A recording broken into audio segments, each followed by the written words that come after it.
എല്ലാ കോടതികളിലും എനിക്കിരുന്ന് work. Even Gudalur, Ooty, അത് കഴിഞ്ഞ് നമ്മൾ കേരളത്തിലെ മിക്ക ജില്ലാ കോടതികളിലും ഹൈക്കോടതിയിലൊക്കെ എനിക്ക് പ്രാക്ടീസ് ചെയ്തു. 10 കൊല്ലം കൊണ്ടാണ് ഞാൻ എല്ലാം ഉണ്ടാക്കിയത്. അത് കഴിഞ്ഞിട്ടാണ് പിന്നെ എനിക്ക് കരുണാകരൻ വരുന്നത്, എങ്ങനെ നിൽക്കണം നിലമ്പൂരെന്ന്. ഞാൻ പറഞ്ഞു എനിക്ക് നിൽക്കേണ്ട ആവശ്യമില്ല, ഞാൻ നിൽക്കണില്ല, ഇത്രയും വർക്കും കാര്യം, ജൂനിയേഴ്സിന് 8-10 ആളുണ്ട്, ഇതെല്ലാം കൂടി ഞാൻ എന്താ ചെയ്യുക വെച്ചു. അവൻ സമ്മതിച്ചില്ല. എന്നാൽ പിന്നെ അച്ഛൻ പറയട്ടെ പറഞ്ഞു. നിങ്ങൾ അദ്ദേഹം ഞാനും കൂടി രാത്രി തന്നെ രാമനായിട്ടല്ലേ പോയി മഞ്ചേരിയിൽ നിന്ന്. അച്ഛൻ പറഞ്ഞു അവന് ഇഷ്ടമുണ്ടെങ്കിൽ നിന്നോട്ടെ പറഞ്ഞു.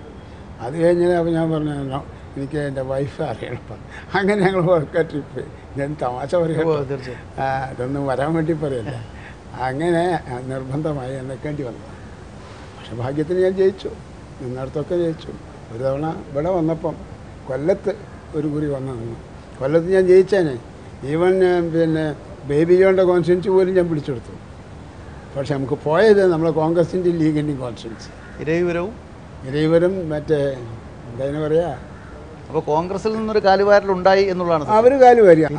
പിന്നീട് മത്സരിച്ച തിരുവനന്തപുരത്ത് പാർലമെൻറ്റിലാണ് മറ്റേ. അത് ഞാൻ വിറ്റ് ചെയ്തു, കാരണം അതിന് പവാർ നിർബന്ധിച്ചുകൊണ്ട് നിന്നതാണ്. പക്ഷെ കുറച്ച് കഴിഞ്ഞപ്പം ഞാൻ ഐസെറ്റിനോ അല്ലെങ്കിൽ കോൺഗ്രസ് തോൽക്കും, അതുകൊണ്ട് നമ്മളെ ആൾക്കാരോടൊക്കെ കോൺഗ്രസിന് വോട്ട് ചെയ്യാൻ പറഞ്ഞു. അതാണ് ഒരു തെരഞ്ഞെടുപ്പിൽ സംഭവിച്ചിട്ടുള്ളത്. അങ്ങയുടെ അഭിപ്രായത്തിൽ ഒരു ഏകകക്ഷി ഭരണം വരണമെന്നുള്ളതാണോ? ഇനി വലിയ പ്രയാസമാണ്. കാരണം നമുക്ക് രണ്ട് കാരണമുണ്ട്. ഒന്ന്, അക്കോർഡിംഗ് ടു മീ, എന്നോട് പലരും ചോദിച്ചാൽ ഒന്ന്, ഇന്ത്യയെ സംബന്ധിച്ചിടത്തോളം we got independence and democracy നമ്മൾ എസ്റ്റാബ്ലിഷ് ചെയ്ത് ആകെ 50 കൊല്ലമായിട്ട്, 50-55 കൊല്ലമായി. It's A very short period. വളരെ പട്ടിണി പിടിച്ചൊരു സ്ഥലത്ത് ഡെമോക്രസി ആണ് പണ്ഡിറ്റ്ജി ചെയ്തത്. പണ്ഡിറ്റ്ജിക്ക് അതിൻ്റേതായ വാദങ്ങളുണ്ട്, പണ്ഡിറ്റ്ജി അത് ചെയ്തത്. അപ്പം നമ്മൾ എല്ലാവരും ഡെമോക്രാറ്റിക് വേയിലല്ലേ പോകാൻ നോക്കും. അത്രേ ഉള്ളൂ. ഒന്ന് ക്രോസ് ചെയ്യുകയാണെങ്കിലും ക്രോസിന് ഭൂരിപക്ഷം ഇല്ലെങ്കിൽ നിൽക്കാൻ നോക്കില്ല, പറ്റില്ല. നിങ്ങളുടെ വാദം ശരിയാണെങ്കിൽ പോലും ഭൂരിപക്ഷം ഇല്ലെങ്കിൽ നിൽക്കില്ല, തെറ്റായ വാദം പ്രതിഫലിക്കും. അപ്പോൾ അതുകൊണ്ട് ആ ഡെമോക്രസി പ്രാക്ടീസാണ് അബദ്ധമായത് നമുക്ക് ഒരു കണക്കിന് നന്നായി. അപ്പോൾ അങ്ങനെ വരുമ്പോൾ ഒരു 10-50 കൊല്ലം കഴിഞ്ഞോ 55 കൊല്ലം കഴിയുമ്പോൾ ഇത് ആയിട്ടുള്ളൂ. ഇപ്പോൾ വലിയ ഡെവലപ്മെൻറ്റൊക്കെ ഇന്ത്യയിൽ പല നിലയിലും വന്നു. പഴയ ഹരിജനല്ല, പഴയ ഈഴവനല്ല, പഴയ ക്രിസ്ത്യാനിയല്ല, പഴയ നായരല്ല, എല്ലാവർക്കും ഒരു വക ജീവിക്കാനുള്ള വഴി നമ്മളിപ്പം പോരാന്നൊക്കെ പറഞ്ഞാലും പഴയ ഇൻഡിപെൻഡൻസ് കാലത്തേക്കാളും മെച്ചമായില്ലേ? തീർച്ചയായിട്ടും മെച്ചമായി. Economical also, independent also. അപ്പോൾ അതുകൊണ്ട് ഇനി ഒരു 50 കൊല്ലം കൂടി കഴിയുമ്പോഴേക്ക്, ഇപ്പോൾ ബ്രിട്ടനെ നമ്മൾ പറയുന്നു, എല്ലാവരും അമേരിക്കയെ പറയുന്നു, അവരൊക്കെ എത്ര കൊല്ലമായി, ഇതിനേക്കാളും മോശമായിരുന്നു അവരുടെ തുടക്കത്തിലൊക്കെ. ഇപ്പോൾ ഒരു പ്രാക്ടീസ് ചെയ്ത് അങ്ങനെയുള്ള മാറ്റങ്ങൾക്ക് വിധേയമായി അവർ പരിഷ്കാരങ്ങൾ നടപ്പിൽ വരുത്താൻ ശ്രമിച്ചു. അവിടെ പരിഷ്കാരങ്ങളാണെങ്കിൽ അവിടെ എല്ലാവരും യോജിക്കാൻ ശ്രമിച്ചു. ഇവിടെ ഇനിയും അതായിട്ടില്ല, മെല്ലെയാകും എന്നാണ് എൻ്റെ പ്രതീക്ഷ. ഇന്നല്ലേ നാളെ വന്നേ തീരും. ടൂറിസം ഡിപ്പാർട്ട്മെൻറ്റുമായിട്ട് അങ്ങേക്കൊരു അഭേദ്യമായ ബന്ധമുണ്ട്, പ്രത്യേകിച്ച് KTDC ആയിട്ട്. KTDCക്ക് ഒരുപാട് പിന്നെ നേട്ടങ്ങളുടെ നാഴികക്കല്ലുകൾ ഇടാൻ അങ്ങേക്ക് കഴിഞ്ഞിട്ടുണ്ട്. ആ ഒരു കാലഘട്ടത്തെ പറ്റി ഒന്ന് വിവരിക്കാമോ? ആ കാലഘട്ടം എന്ന് പറഞ്ഞാൽ ഞാൻ ടൂറിസത്തിൻ്റെ ഞാൻ സ്വയം എന്നോട് പറഞ്ഞ് ഏറ്റെടുത്തതാണ്. കാരണം കേരളത്തിൽ ടൂറിസം ഡെവലപ്പ് ചെയ്യാനുള്ള ഏറ്റവും സ്കോപ്പുള്ളൊരു സ്റ്റേറ്റാണ്. മറ്റ് സ്റ്റേറ്റുകളെ പോലെയല്ല ഇന്ത്യയിൽ കേരളം. സോ എന്നാൽ ഇവിടുത്തെ നേച്ചറിനെ എക്സ്പ്ലോയിറ്റ് ചെയ്തുകൊണ്ട്, നേച്ചറിനെ സ്നേഹിച്ചുകൊണ്ടും നമ്മൾ ഒരു ഡെവലപ്മെൻറ്റ് ഉണ്ടാക്കിയിട്ടില്ല. അതുകൊണ്ട് എനിക്ക് നിർബന്ധമായിരുന്നു എന്തെങ്കിലും ഡെവലപ്മെൻറ്റ് ഉടനെ ചെയ്യണം. അങ്ങനെയാണ് ഞാൻ ഈ വാട്ടർ സപ്ലൈ സ്കീമൊക്കെ കൊണ്ടുവന്നു. അത് കൊണ്ടുവന്ന് അത് വാസ്തവത്തിൽ ആ അണക്കെട്ട് മാർക്സിസ്റ്റുകാർ സമരമൊക്കെ ചെയ്ത് ബഹളം ആക്കി. എന്നിട്ട് അവർ അതൊക്കെ അടിച്ചമർത്തി. ഞാൻ അത് 2 കൊല്ലം എന്നുള്ളത് 1.5 കൊല്ലം കൊണ്ട് 2 ഡാം എന്നുള്ളത് 2 കാലം എന്നുള്ളത് ഞാൻ 12 കാലമാക്കിയൊക്കെ വേഗം ഫിനിഷ് ചെയ്തു. അത് അവിടെ ആ കുന്നിൻ്റെ മുകളിൽ കൊണ്ടുപോയി. അതാണ് ഇപ്പം കോവളം വരെ നമ്മൾ കിട്ടുന്നത്. ഈ ഇവിടെ കിട്ടുന്ന വെള്ളം മുഴുവൻ അതാണ്. 28-30 കൊല്ലം മുമ്പ് ഞാൻ നടപ്പിൽ വരുത്തിയതാണ്. അതിന് ശേഷം പിന്നെ ആരും എത്തിയില്ല. ഇനിയിപ്പോൾ വരാൻ പോകുന്നുണ്ട് ജപ്പാനും കാര്യമൊക്കെ.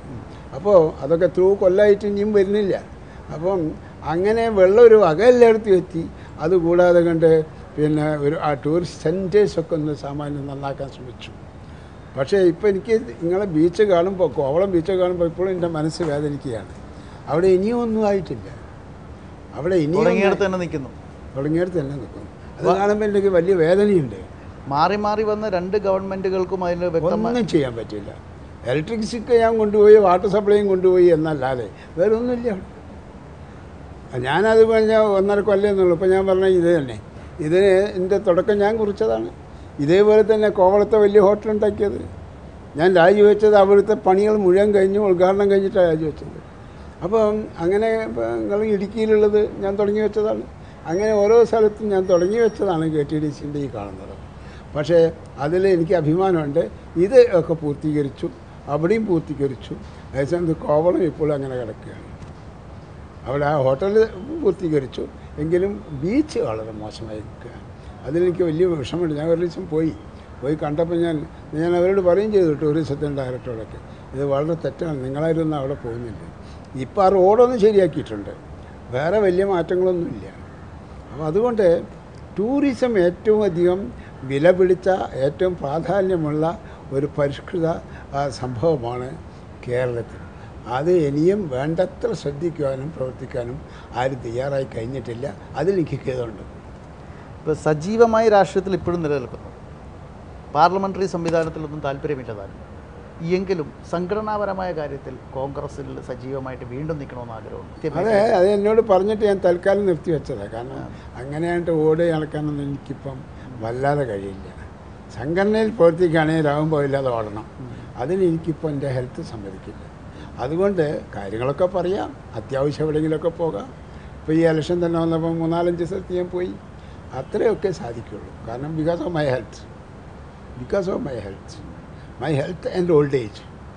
അഴിമതിക്കെതിരെ അണ്ണാ ഹസാര നടത്തി വരുന്ന ഒരു ഫിനോമിന, അണ്ണാ ഹസാര എഫക്റ്റ് ഭയങ്കരമായിട്ട് പ്രതിഫലിച്ചിട്ടുണ്ട് ഇന്ത്യ മുഴുവൻ. 2 വാദങ്ങളുണ്ട്. കോൺഗ്രസ് തന്നെ അത് സപ്പോർട്ട് ചെയ്തു, പല കാര്യങ്ങളിലും മുന്നോട്ട് പോയിക്കൊണ്ടിരിക്കുന്നു. അതൊരു പക്ഷത്തേക്കുമ്പോൾ കേരളത്തിലെ വടക്കൻ മേഖലയിലെ കാസർഗോഡ് ജില്ലയെ ഏറ്റവും കൂടുതൽ ത്രസിച്ചുകൊണ്ടിരിക്കുന്നത്, അല്ലെങ്കിൽ ഏറ്റവും കൂടുതൽ ഉപദ്രവകാരിയായി മാറിക്കൊണ്ടിരിക്കുന്ന ഒരു സംഭവമാണ് എൻഡോസൾഫാൻ. എൻഡോസൾഫാനിൽ ഇന്ത്യ ഗവൺമെൻറ് ഒരു നിഷേധാത്മകമായ നിലപാടെടുത്തിരുന്നു. ഇപ്പോൾ ജനീവയിൽ വെച്ച് അത് നിരോധിക്കാൻ തീരുമാനമെടുത്തിട്ടുണ്ട്. താങ്കളുടെ വ്യക്തിപരമായ അഭിപ്രായം? എൻ്റെ വ്യക്തിപരമായ അഭിപ്രായം ഞാൻ പറയാം. എൻഡോസൾഫാൻ ഇവിടെ നിന്ന് മാറ്റണം. ഒരിക്കലും ഇവിടെ അതിന് പ്രചാരം കൊടുക്കരുത്. അത് പ്രചാരം കൊടുക്കുന്നതിൻ്റെ പ്രധാനി പവാറാണ്, കേന്ദ്രമന്ത്രി പവാറാണ്. പിന്നെ മറ്റേ ചങ്ങാതി ഉണ്ടല്ലോ, എന്താ, ഇവരാണ്. അവരെന്ത് നിലയ്ക്കാണ് ഇതിന് പ്രചാരം കൊടുക്കുന്നത് എനിക്കറിയില്ല. കാരണം ഹിഡൻ അജണ്ട ഉണ്ടോ?